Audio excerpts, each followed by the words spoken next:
Wednesday morning, coming to you with a little bit of bloodshot eyes and tiredness this morning. I was out at a pub quiz last night with some friends, which was really fun. Someone different on a Tuesday night. We were doing well in the first couple of rounds. We were up there on the leaderboard. Went downhill from there. I think we ended up 6 out of 8 or 9 teams. Anyway, it was good fun. So nice to do something different. I always enjoy pub quizzes. I always love the movie rounds and the music rounds. I say yes and no with the music rounds because I'm good at remembering the songs, but the artist, the date it was released, album releases, no. That is when I would want to make sure that either that my brother was there or back in the day it would have been my father because he just that knowledge blew my mind. I remember one summer my brother had made it a mission of his. It was during the time when we'd introduced Dad to Spotify and he was putting together his playlists. And I think my brother couldn't quite comprehend how he knew all the artists, all the release dates, all the album names. Like his general knowledge for music trivia was just ludicrous. And Luca spent the summer, like, I don't know, studying, self-studying, but just drilling himself with the 70s and 80s music that Dad used to love, and remember, like, teaching himself making sure he knew all the song names, all the song artists, all the albums, the album release dates, all of that stuff. It was hilarious. And he did it, like, it was nuts. And then he'd start, like, not fighting, but playing with Dad to, like, if a song came up, who could say it first.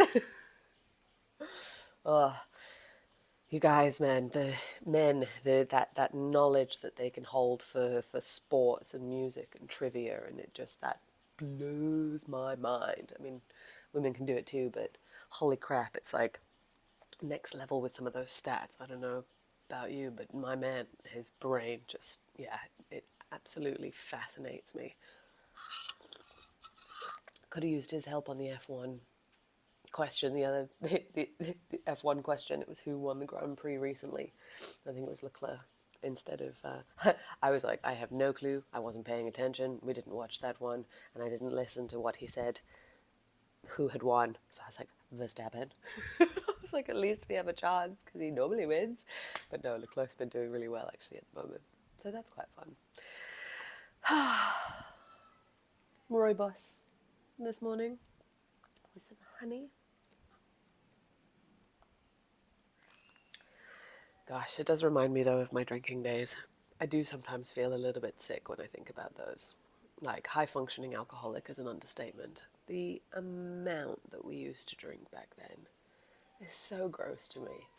I think what I find more gross is that how acceptable it is in society. Like, that way of life, that killing yourself for the job and then going straight to the pub afterwards and then drinking until late night and then getting home and crashing and then dragging yourself out of bed and into the office again to then sit at the computer all bleary-eyed and like manage to make it through a day to then go straight back to the bar and start all over again. Like that's the definition of insanity to me. I do thank my lucky stars more often than not that there was something that tweaked me out of that back then. We were getting ridiculous. Like, we were out every single night. My sister and I would start some of our lunch meetings at 3 o'clock in the afternoon when they had happy hour at one of the bars for cocktails. So we'd be having mango mojitos at 3 o'clock in the afternoon, and then we wouldn't get home until 6 o'clock the following morning. I remember thinking that one time, I was like, that is a 12, 13, that is a 15-hour drinking session.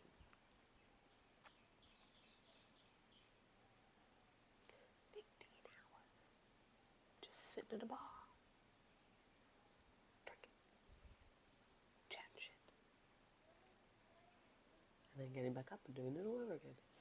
It was insane. And I think I'd said that in one of my videos after they'd come and visited recently in Hong Kong, because my family had come back last month for my little sister's orchestra performance. And we went to the Happy Valley races. right? And I think my sister had said at the time, it's like, oh, everybody was at the races on a Wednesday. And and I was sitting there and I'd sort of curled, I don't know, I almost curled inside and I'm just like, no. It felt like everybody was at the races because everybody we knew was at the races. All the other people that were drinking were at the races. The people that go on hikes and stuff, not too bothered about the races every week. Really not too bothered.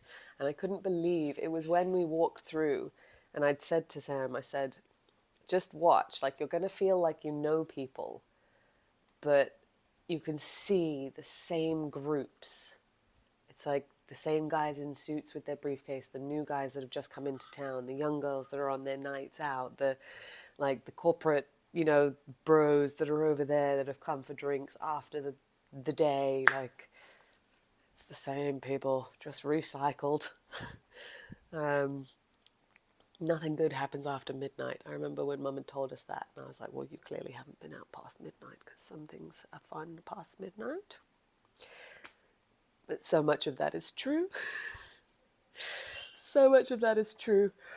I remember when the Navy used to come into town, we used to call it their Cinderella curfew because they had to get back to the ships at midnight. So that was, yeah, Cinderella curfew was always the official party line. Man, we used to have so much fun on nights out. I mean, it was ludicrous. I'm just very glad that that's not my idea of fun anymore. Especially as you get older and as the body takes longer to process things. Like, I still remember the first time I had a hangover.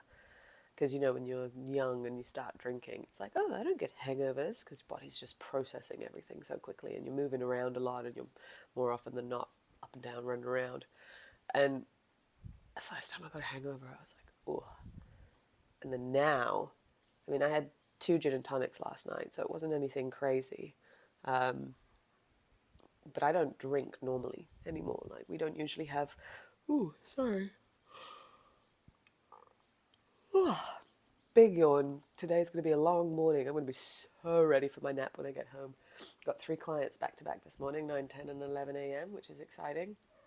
It's actually been really fun to, yeah, like I said, get back on the gym floor. So when the pub quiz came up, I was a bit like, ooh, can I do a late morning into an late night into an early morning? And then I'm like, you're only 34. Come on, don't be an old lady. Because I think that's also something, like, I know over the last few years, having become much more of a house hermit, and then seeing my energy levels over the last couple of weeks, even just having to go into town. Whoa, I am tired today. Ah, yawn. Seeing my energy levels having to go into town quite regularly. And I mean, in a city like Hong Kong, you don't quite realize it until you're here, but the noise and the light pollution in this city, that was something that Mum and my sisters had, because they've been away for quite a few years now. I think Sam hadn't come back in 10 years. It had been at least 3 or 4 for Danny, similar for Mum, maybe 2 for Mum because she was back in Asia side for Dad's stuff towards the end of everything there. But yeah, the noise and just they were all quite tired from just being out and about during the day. And they, yeah, hadn't realized how quiet it was in the areas that they are over in the UK. Another reason why we were planning our escape and needing to get out of here. I think there's just, when you realize that your nervous system wants something else, to keep putting it into a frazzled state for no reason just seems silly.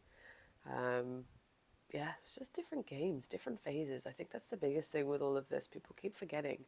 And that's something that I've always been fascinated about, trying to figure out this path with the personal branding side of stuff, because at the end of the day, you are the common denominator and you will not outphase yourself.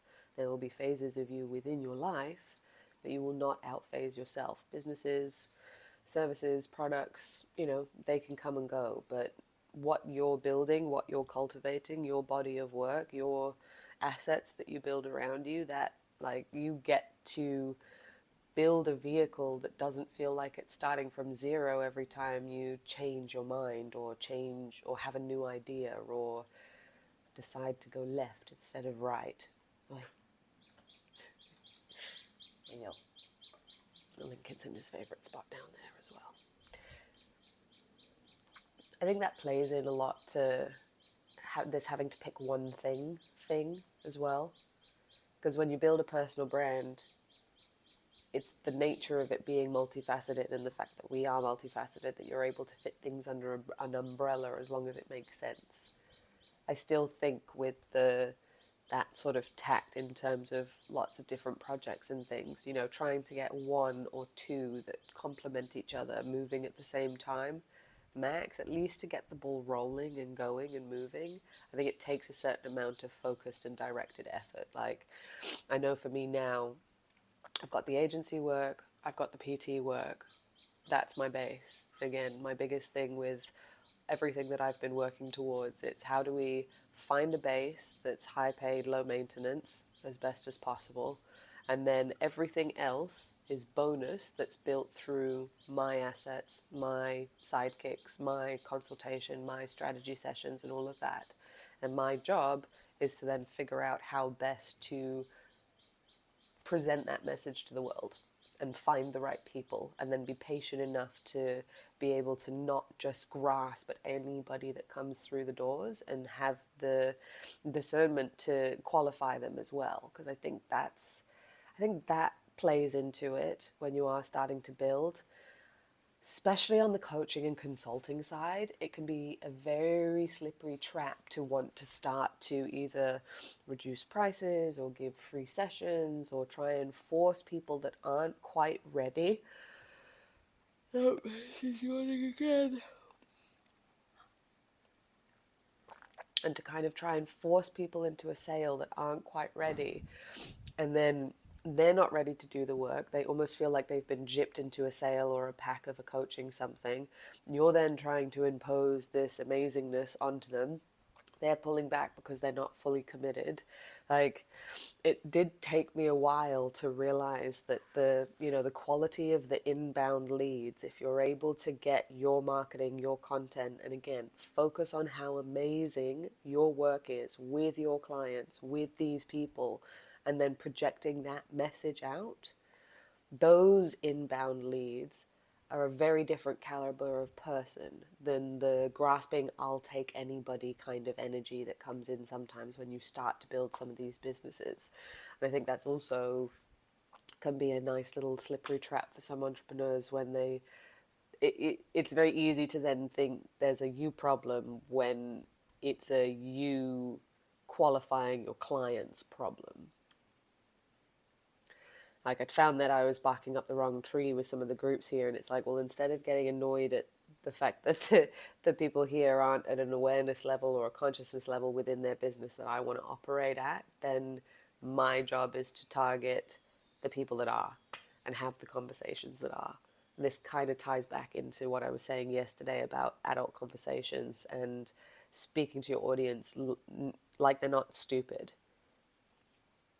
Because yeah, there was something always about that with some of that pain point marketing and some of that very gimmicky flow of delivery, the marketing delivery. I don't know, sometimes when I saw it, I was like, there was always not a red flag, but just like they're too much talking to beginners. They're too much talking to beginners. Yeah, which is just that trap of that initial online advice where it's like talk to beginners. That's usually what the advice is. And I think that's where you can differentiate the advice talk to beginners versus talk to people 2 steps behind you. Because if you are further along in your development of your career and the clients that you deal with, you don't need to be moving into the online space and feeling like you're having to start from square one again on the online space. I think that's been the biggest kind of reframe for a lot of my clients that have come in, especially around their offers and to work with me one-on-one. It's like we're not needing to go through the ABCs of your entire industry if that's not what you want to be teaching and that's not a curriculum that you want to be developing. Some people do. Some people want to do the tutorials on, like say with production stuff, they'll do the camera, how to use your camera, how to do this, how to do that, how to, whereas other people will move to the next level and it's more on the scripting or the outreach to get bigger brand deals, or you know what I mean? Like the ABCs of a skill is very different from then having been in a career and going for a different echelon of clients, or setting up the business in a way that it's able to scale without you being the center of it all the time. Yeah, I don't know. It's an interesting one. It's an interesting one. But it's definitely been like, it's been in these last 4 years and sitting in some of these rooms and being under guidance and mentorship from people that have built big companies with staff, with teams, to sort of really see, you can see what it takes. I mean, a lot of people can't. I think that's why there's that jealousy and the, oh, why can't I do it? It's like so many people, I think, even I've stopped saying this is for everybody, which is a shame because I genuinely think like the autonomy to create and to create your own income is available for everybody. Now, whether you are so inclined as to want to go after it, I don't think everybody necessarily has that. Some people absolutely love working for others, switching off, having their lives and carrying on. Brilliant. But for the people that aren't, for you artists and creatives out there that have something itching inside you being like, I could do it myself. Yeah, you can. And you should. And you're only going to say, I wish I'd started sooner, the more that this goes on and the more of this creator era that we build into. I mean, the creator economy was announced 4 or 5 years ago now. And it's funny, it was still new then. It's still new to a lot of people now. And I think this is where it's also reminding yourself of these rabbit holes and these echo chambers that you've built within your own social media feed and on your phone and just in your own life. And every so often, just remind yourself and step out and just look up and see that there is an entire world that has no clue what's going on. Because I think that's where that feeling of feeling behind and then that feeling of overwhelm when you start diving down the knowledge trail, where it's like there is no end to learning. There is no end to the depths of the knowledge that you can find and that you can dive down. And it's then your ability to discern which direction you want to be going into and how deep you want to go. But reminding yourself that you are able to do and both at the same time. You are able to learn and teach. You are able to learn and implement. You are able to study and grow. You don't have to be staying, yes, certain skills, again, nuance, people, please. Certain skills require a certain timeline to fulfill. Not all skill sets require a PDF manual. But once the initial qualification has been done, you are qualified, whether you feel like it or not. I still find that the most ridiculous thing. I genuinely felt that the qualifications would make me feel qualified. I remember doing my personal training exam and I'm like, I don't feel qualified. Then again, Master's Flexibility course. I was like, all right. Until you do it, until you have the clients, until you have a lot of clients, until you find the patterns, that's what makes you even more qualified. But yeah, technically, we're all qualified. And technically, we're all qualified creators because we have the ability to create. So, how about it? Yeah, I think it's supposed to, it's going to be getting fun. I definitely see the patterns shifting, and I don't know if you guys were around when I mentioned my sister's white paper. Maybe I'll link it at the bottom of this one as well. But forecasting the energies for 2027 moving forward, we are moving into the time of the creatives. We are moving into the time of the artists, of the poets, of the sole entrepreneurs. Like the money is coming back away from corporations and into the hands of people. People want to be supporting people. People want to be having personalized in-person experiences. We went so far in the other way and now we're coming back. I hope we don't fucking slingshot back the other way, and this is where I hope more people are able to find their own balance within themselves, that it doesn't have to be all these extremes all the time. You can kind of find that middle and not let any high or low drag you so far this way or that way. And you don't always have to be in a city. You don't always have to be in the middle of nowhere. You don't always have to, yeah, I don't know, finding some more balance with it all. But we are heading into the time of the creator, and we are heading into the time of autonomy, and we are heading into the time of people appreciating craftsmanship and people that are slowing down and that are taking their time and that are bothering to care, which is a big thing. And that's one of the biggest things that AI is removing a lot of. It is removing a lot of the care within a lot of our systems. Oh, tail. It is, yeah, and especially when people start to outsource their client income things straight away. I'm like, why is the first thing that somebody's doing is interacting with a bot with your company? Like, those are your customers. I understand with big corporations, I understand with volume like that, but some of these small business owners, they're like, oh, AI, chatbots, it can sort it all out. It can do the marketing and CRM. I'm like, no, no. I was like, let the robots take the back end. Let the robots have the boring jobs. Let the robots do the stuff in the back that, doesn't take you away from actually connecting with your clients and making sure that they understand what your products and services are for and who they're for. Like, just, I don't know. I just see it so much now. I feel like we live in a world where people have forgotten about their customers, and it's such a shame. And so it's going to be very interesting to see what happens over the next however many years, because with the tech, a lot more people are building their own solutions because they're fed up. They're fed up of not getting what they want. They're fed up of not being able to talk to a human being when something's going wrong. I mean, even some of the just the institutions out here, it's like they almost make you feel bad for having an issue.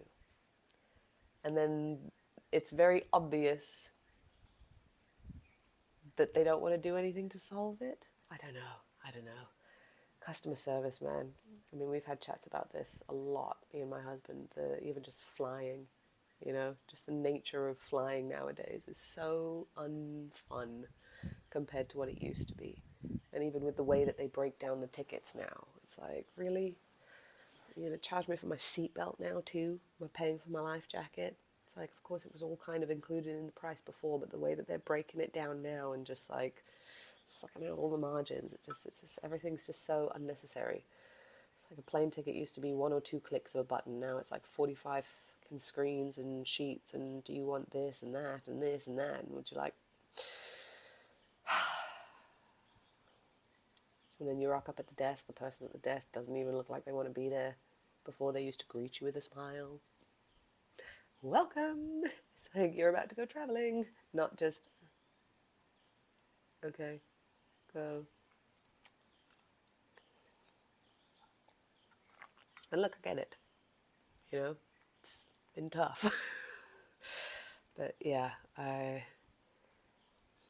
it just shows you when you see some of those lobby guys, the sifus that sit in the buildings and they have the biggest smiles on their faces, or the bus drivers, or the laptop ladies that are pushing the cardboard around, and JoSan, the guys in the lanes. When I now go into the gym, there's the 2 lanes that run in central of all the little street markets, and I see the old ladies and the old men setting up their little stalls. I still have no idea how they exist. Those ones that sell like all the bras and the socks and then all the shoes and all that sort of stuff. Every morning, JoSan, like big smile, and they're doing it again. They're putting their things up, and then they take it all down in the evening, and they get it all up again the next day with a smile on their face.